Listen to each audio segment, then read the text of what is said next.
Salut Karl, bienvenue sur Super Moi TV. Bon, eh ben bonjour Franck. Et sur, sur le port de Vannes, sur le marché de Créal-Ouest. Tout à fait. Alors, en fait, quand je suis arrivé tout à l'heure, j'ai fait waouh, c'est quoi toutes ces pièces en fait? Alors, écoute, c'est à la fois beaucoup de temps, beaucoup d'énergie, Ouais, et le travail aussi de quelques artistes qui font partie du collectif Recyclage Design, ouais, j'imagine. qui est un collectif que j'ai créé en 2016, Ouais. qui a pour vocation de mettre en avant le travail total ou partiel d'artistes qui adorent mettre en exergue le recyclage sous Ouais. toutes ses formes. Alors, du coup, est-ce qu'il y a toutes les matières ou pas? Ou est-ce qu'il y a des matières qui reviennent un petit peu plus, Alors, on va utilisées? dire qu'il y a des matières qui sont plus flagrantes sur le travail fini. Ouais, On peut prendre le cas de ce qui est à côté. Allez, au montre-moi. travers, emmène-moi. on va prendre un exemple. Youpoulay. Ici, il est évident qu'on va reconnaître certains objets, Ouais, contrairement à là, où on est 100% recyclé, mais néanmoins, on n'a qu'un résultat final.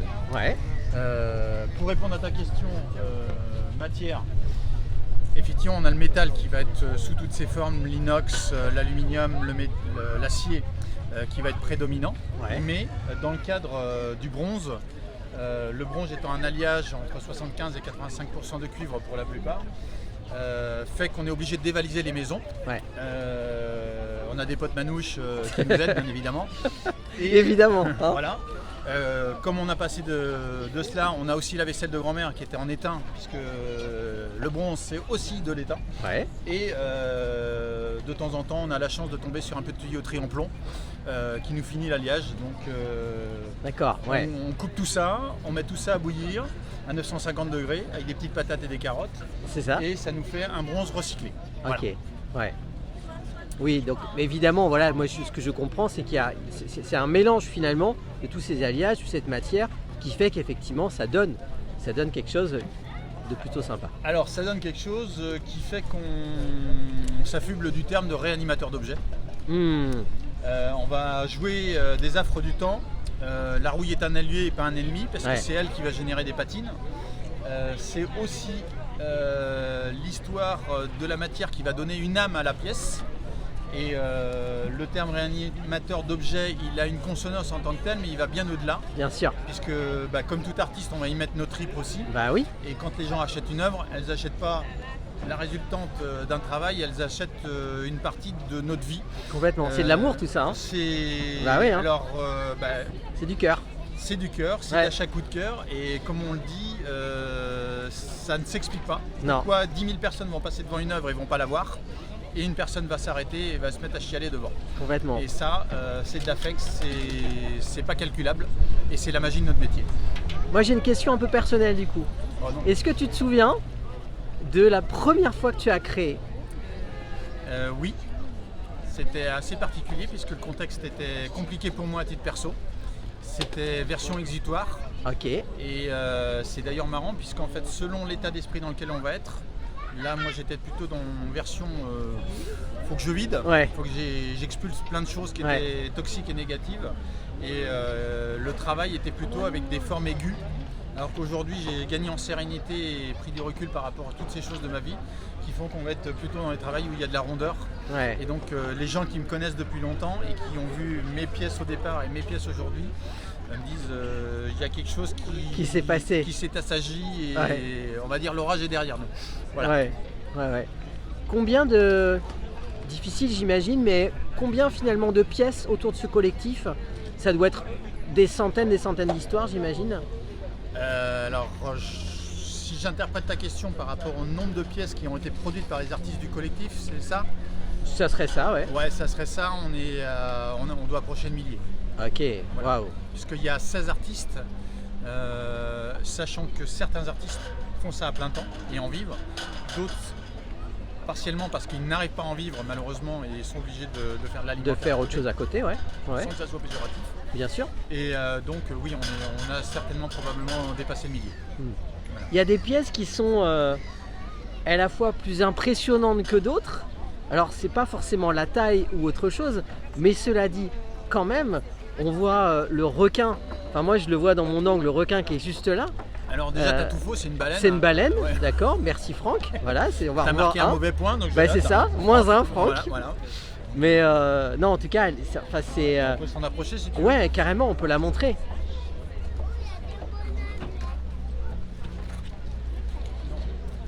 Au niveau de l'angle, je pense que tu auras un petit clin d'œil sympa. Ouais. Donc sur ça, on est sur en fait du recyclage contemporain. Donc on va avoir des chutes industrielles de découpe laser ou autres, D'accord. et sur lesquelles on va découper des triangles en l'occurrence, et du fer à béton. Ça va être la pièce en elle-même et sur de l'acier à la base, et après elle est immergée dans un bain de galva pour la protéger contre la rouille. Voilà. C'est ce qui me venait aussi, et peut-être que je vais dire une deuxième boulette, hein, mais c'est pas je suis grave, habitué j'assumerai maintenant. jusqu'au bout. Est-ce que ce sont les pièces les plus importantes en termes de taille qui demandent le plus de temps? Parce que parfois, tu as des pièces qui sont plus petites, mais où c'est un travail qui va être beaucoup plus minutieux peut-être et qui va demander encore plus d'heures de travail. Alors effectivement, sur le fond, la pièce la plus, on va dire, volumineuse n'est pas forcément celle en termes de temps qui va être la plus chronophage. Parce que en fait, on va être sur ce type de pièce sur un travail qui est assez brut néanmoins, même si esthétiquement, alors c'est pas des pièces qui sont faites pour être vues à 1 mètre, c'est plutôt des pièces qu'il faut découvrir à 4-5 mètres. Et par contre sur un bronze, du moins par rapport au travail qui est proposé, on va chercher en fait une courbe, on va chercher en fait un lissage, une finesse. C'est ça. Et on va avoir probablement plus de travail. Outre la matière qui est semi-précieuse, et là sur une matière basique, sans dévaloriser pour autant le métal, que j'apprécie personnellement beaucoup. Voilà, mais ça va demander une dextérité qui va être différente, quoi. Totalement différente. Totalement différente. J'ai regagné un point ou pas? À peine. À peine. Bon, je vais continuer alors. Bon, d'accord, ok. Jusqu'où tu as envie d'aller, toi, avec ce collectif? Parce que moi, je sens effectivement, je comprends ce que tu as envie de me dire, mais du coup, ça peut aller jusqu'où? Est-ce que ça peut aller jusqu'aux écoles? Est-ce qu'il y a une démarche aussi, qui est une démarche, quand tu parles de recycler, finalement, une démarche écologique aussi autour de ça? Est-ce qu'il y a des projets avec la jeune génération? Alors, le mot écologique, il est pour moi pas adapté. Pourquoi? Parce que dans la tête des gens, effectivement, notre démarche de recycler, elle est effectivement dans une démarche, on va dire, pur recyclage en tant que tel. Néanmoins, les gens oublient que pour retravailler une matière qui a déjà eu une première vie, il faut bouffer 2 à 3 fois plus d'énergie pour la remettre en forme. Donc ça, c'est outre le temps. Mais il y a le côté énergie, carbone, qu'il faut, si on veut vraiment être objectif. Bien sûr. Après, il y a des gens, je fais de l'écologie, machin, etc. Moi, je suis cash. Pour retravailler un métal rouillé, il va falloir 4 fois plus de temps que de travailler un métal neuf, si ce n'est que ce que le métal va nous rendre, la matière, parce que le temps l'a rongé, l'a rouillé, qui va lui donner une patine que tu n'auras pas sur un métal neuf. Il y a tout un tas de choses, d'options, entre guillemets, temps, qui n'ont pas de prix, elles, parce que même si tu veux la recréer avec de l'acide ou quoi que ce soit, tu ne l'auras pas. Vraiment, les affres du temps, l'histoire qu'a laissé la rouille sur la pièce, l'âme, l'âme, tout ça, tu ne l'auras pas sur une pièce neuve, quoi que tu fasses. Donc ça, c'est entre guillemets le côté où on peut revendiquer la démarche, mais sans voiler la réalité du fait. Ok, je comprends. Après, la démarche du collectif, au départ, et le but final est d'aller être en capacité, mais pour le moment, on n'a pas trouvé les portes qui s'ouvraient à nous, voir les mairies et leur dire on est capable de sensibiliser les gens en leur montrant en fait une pièce brute qu'ils vont balancer et de l'autre côté leur montrer ce qu'on est capable d'en faire et de commencer à sensibiliser une génération à la fois avec une touche artistique plutôt que de leur dire c'est pas bien. C'est ça. Et de dire voilà, aujourd'hui prenez conscience qu'avec ce que vous balancez, on est capable de faire des choses sympas, puisque aujourd'hui déjà on n'a pas le droit d'aller récupérer dans les déchetteries, nous en tant qu'artistes, de la matière première qui nous serait bien utile et qu'on est obligé d'aller récupérer chez les ferrailleurs qui nous la vendent 3 fois le prix de la matière initiale. D'autres personnes ont le droit de cambrioler les déchetteries, de se servir, je lâche mon petit coup de gueule. Ça fait et du là, bien, là, c'est des messages. personne ne viendra les chercher et leur dire quoi que ce soit. Et de l'autre côté, il y a la possibilité avec un côté ludique avec les M&M's, par exemple pour ou transgénérationnel, de toucher en fait les gens avec le côté fun. Ouais. On va pouvoir les toucher avec un côté plus artistique en travaillant le côté steampunk. Ouais. Et tout ça, c'est des choses qui étaient vouées à être refondues, détruites, etc. Et si on met des salles à notre disposition en disant aux gens c'est une démarche artistique basée sur le recyclage pur et dur et on est capable de faire de très belles choses avec une qualité de travail et pas sans que ça soit péjoratif encore et tout le monde peut s'exprimer et bien au contraire je les pousse à s'exprimer dans son garage. On est capable de faire des choses superbes, artistiquement qui ont une valeur et où on fait passer un message à la fois artistique et à la fois du côté valoriser en fait certaines choses qui aujourd'hui sont balancées à la poubelle. Voilà. Complètement. Comment tu t'imagines, ça serait quoi le... Allez, on imagine on est dans 3 ans, d'accord Ce serait quoi dans l'idéal finalement? Par rapport au projet, par rapport à comment tu as envie de mettre les choses en place? Est-ce que tu vas t'en rapprocher? Alors, on est en train d'essayer de mettre en place des concepts où les M&M sont intégrés dans des décors peints par des artistes avec une déco autour, une mise en scène entre guillemets pour essayer de monter un concept dans cet univers. Alors dans les travails comme le baleineau, il y a des chevaux, il y a des dauphins, il y a des taureaux. On a la capacité. Maintenant, comme tout, ça demande des moyens. Aujourd'hui, on n'a pas ces moyens. Quand on voit les millions qui peuvent être foutus à la poubelle pour des conneries par nos braves politiques, je pense qu'il serait bien qu'ils nous donnent un coup de main aussi. Même si, il faut ne pas le cacher, pendant le Covid, on a eu des choses qui ont été faites pour nous soutenir aussi. Après, il y a plein de gens qui ont plein de dons artistiques pour mettre en valeur des matières. Je pense qu'on peut avoir des démarches effectivement au niveau pédagogique, que ce soit pour les petits ou pour les grands. Il y a pas mal de grands aussi qui ont besoin d'être rééduqués. C'est clair. Quand on voit les tonnes de choses qui sont balancées par les fenêtres, ne serait-ce que sur la route, ça pose quand même question de savoir s'ils font la même chose dans leur appart et qu'il y en a tout autour de leur canapé. Il y avait une émission il n'y a pas très longtemps qui s'appelait J'irai dormir chez vous. Oui.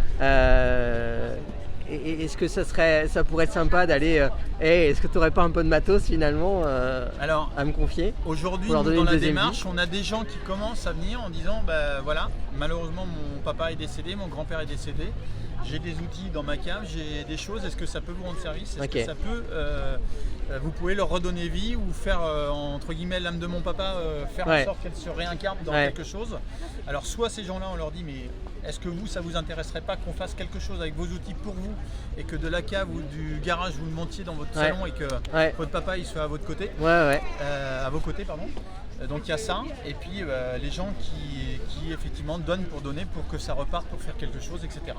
J'ai même des gens qui sont venus avec des outils faire des choses avec moi pour reprendre en fait dans une maison qu'ils avaient rachetée, c'était un corps de ferme en l'occurrence, ils sont arrivés avec une bagnole pleine et on a fait une sculpture déjantée d'une espèce de personnage pour cette personne-là en l'occurrence. Voilà. La transmission est donner vie finalement, redonner de la vie. Alors transmettre, c'est une chose qui est dans notre souhait. Sauf que là aussi on est contraint par des systèmes qui font que tout ce que l'on utilise, que ce soit un lapidaire qui tourne à 6000 tours, un poste à souder qui bousille les yeux avec les UV ou des éclats de métal en fusion qui sont balancés à 15 mètres, fait qu'au niveau des assurances, s'il y a quelqu'un qui se blesse dans nos ateliers, nous on là, tout ce que l'on n'a pas. C'est ça. Et c'est la fin alors qu'il y aurait bien une possibilité de... j'ai eu une démarche il n'y a pas longtemps d'un collège qui formait des soudeurs et qui a vu le travail en fait sur le métal et qui m'a demandé en fait si j'étais en capacité de faire un projet d'études de fin d'année en partenariat avec la Comcom qui avait un plan d'eau et je lui ai dit écoute on peut faire un objectif de faire des sculptures basées sur le thème de l'eau pour mettre sur le plan d'eau derrière et que la Comcom finance une intervention avec un projet sur l'année où il faut mettre de côté en fait, ce qui va à la déchetterie, on ne le met plus à la déchetterie Ouais, du métal, on fait 15 tonnes de métal dans la cour du lycée et on fait nuit du métal et on va en fait initier les gamins à la créativité. Ouais. Une démarche des Compagnons du Devoir de Nantes aussi, qui avaient adoré le travail. On a des professionnels qui savent travailler, mais qui ne sont pas forcément créatifs. Et d'allier en fait, de combiner les deux, la technicité de certains et la créativité de d'autres. Ouais, c'est ça. Et donc switcher. Voilà. Merci Karl pour cette non-interview. Donc vous pouvez retrouver tout le travail proposé par le collectif sur un site internet www.recyclagedesign.com Et puis autrement il y a un Facebook, vous pouvez retrouver un Insta aussi avec vous tapez réanimateur d'objets avec soit mon nom Karl Jaunet ou soit réanimateur d'objets recyclage design et tout ça vous pouvez le retrouver sur le net très facilement. Avec plaisir. Est-ce que tu as envie de faire un petit mot de la fin? Un petit mot de la fin. Je dirais que j'invite toutes et tous à ne pas hésiter à créer, ne pas rester dans l'envie ou dans j'aurais dû, le regret. Il n'y a rien de pire que de vivre sur un regret, donc lâchez-vous, faites-vous plaisir et il y aura un début et il y aura peut-être un beau résultat au final. Voilà. Pas forcément le premier coup, peut-être le deuxième, peut-être le troisième, peut-être le dixième, mais le principal c'est que vous ayez essayé et que vous soyez fait plaisir. Merci pour tout ton partage Karl. Merci. À très bientôt. À bientôt. Ciao.